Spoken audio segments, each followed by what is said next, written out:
Sabor Brasilis, uma história nacional, né? Até pelo nome.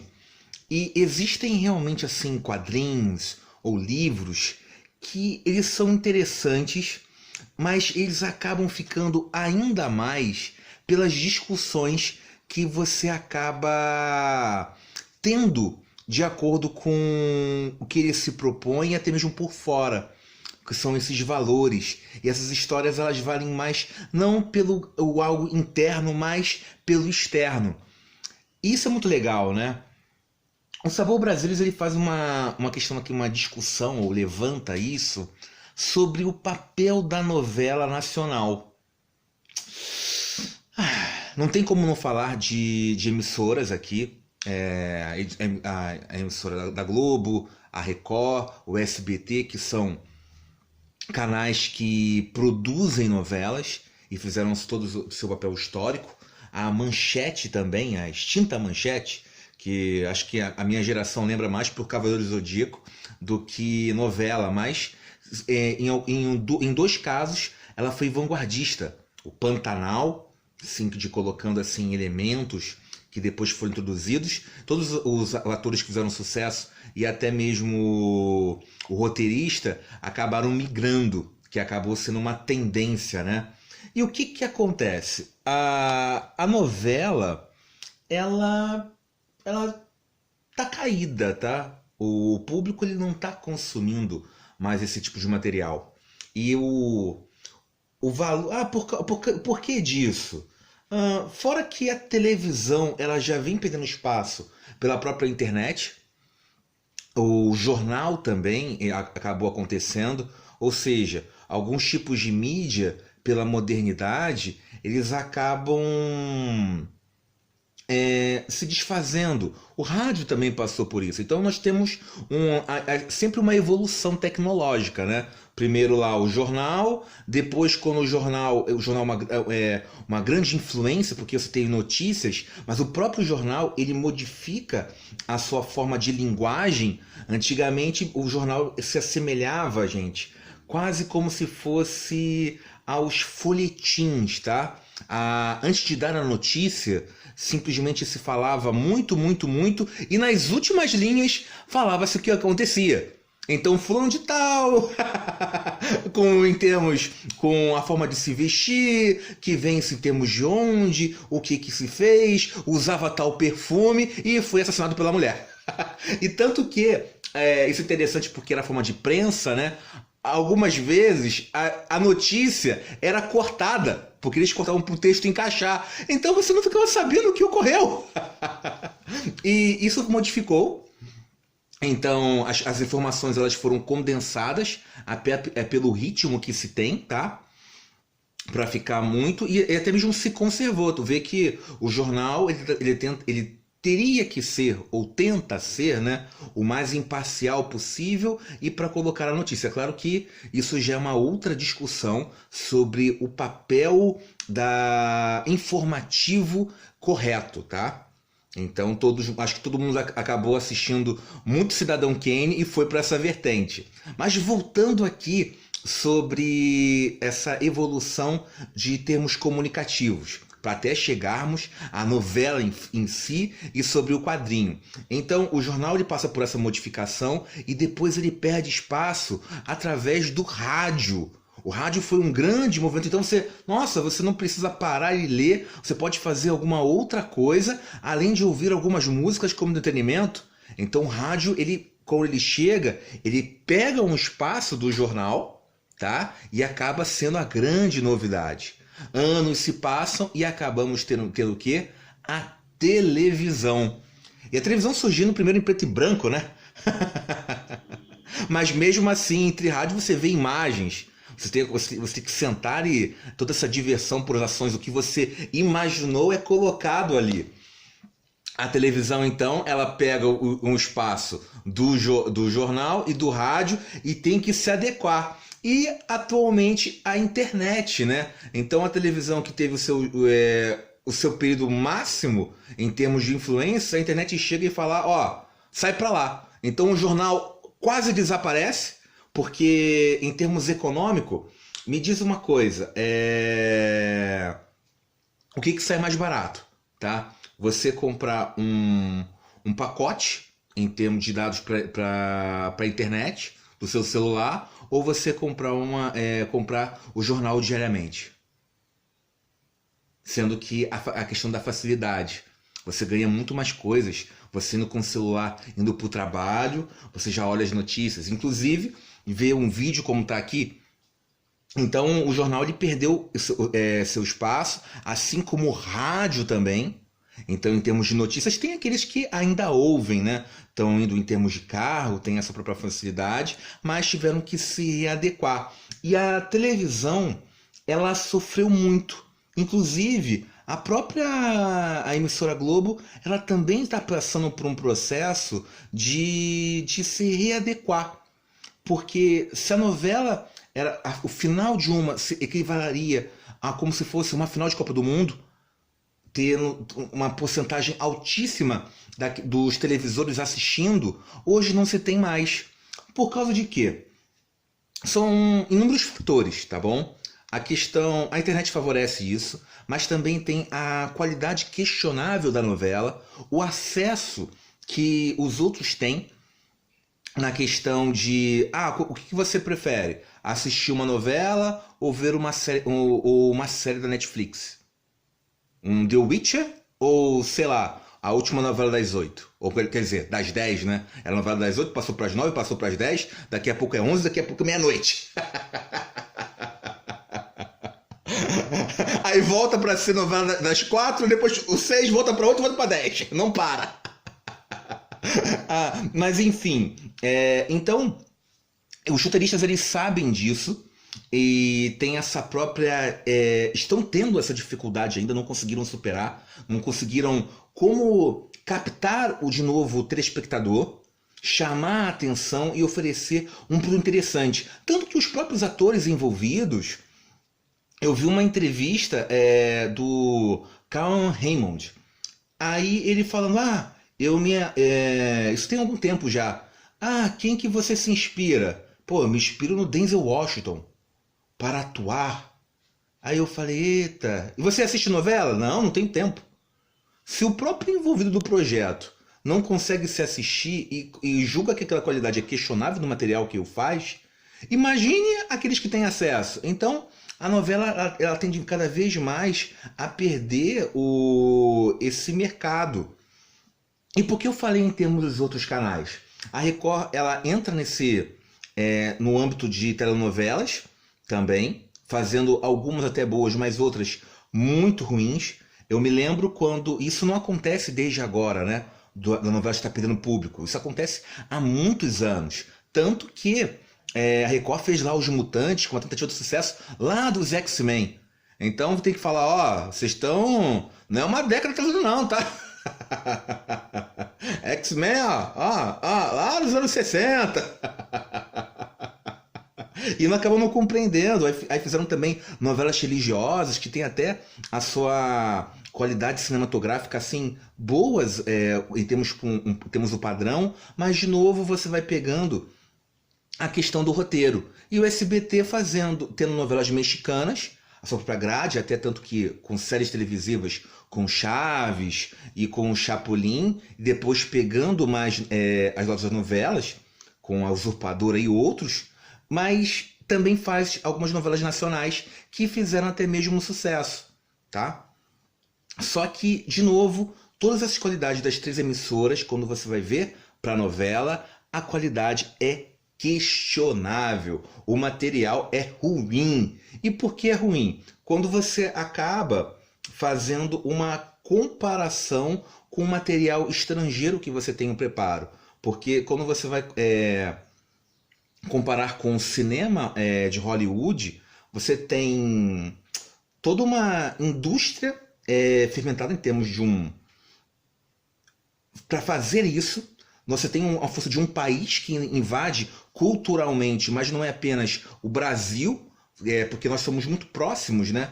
Na questão tanto fisicamente na América Latina com a América do Norte, mas também acabou essa conquista que o Brasil ele acaba herdando esse domínio inglês, ele vai para o domínio norte-americano, Ficou muito assim. Saímos de Portugal, fomos para a Inglaterra. Depois da Inglaterra, nós chegamos até a flertar um pouco com a França com aquele domínio, mas nós caímos justamente lá nesse controle americano. E o principal controle que se tem é o quê? O controle cultural. Mas quando você pega esses nossos produtos, no caso, a novela específica que nós estamos debatendo aqui, e compara com as séries televisivas americanas, sendo imparcial, o que nós mais vemos aqui sobre os personagens? Marvel, DC, são produtos realmente bons, tá? E quando nós temos aqui, não acaba tendo o mesmo desenvolvimento ou o mesmo requinte, tá? Em termos de qualidade. Aí você tem valores econômicos agregados, tem essa explicação histórica que eu comentei, mas você realmente está se perdendo frente a isso. O que a novela ela vale? A novela ela vale pela característica nacional, tá? Nós exportarmos muito isso pelo sucesso e nós temos que fazer uma nova roupagem, tá? Ela tem que ficar mais atrativa, não perder a identidade e até mesmo igualar ou superar o produto externo. E isso é difícil. Quer um exemplo? Me fala os super-heróis brasileiros que sejam realmente bons. Dou-lhe 1, 2, 3... Posso dar até mais tempo, né? Não é uma questão simples. Porque a crítica já começa que é um gênero criado já por um outro país, por uma outra cultura, uma outra tentativa.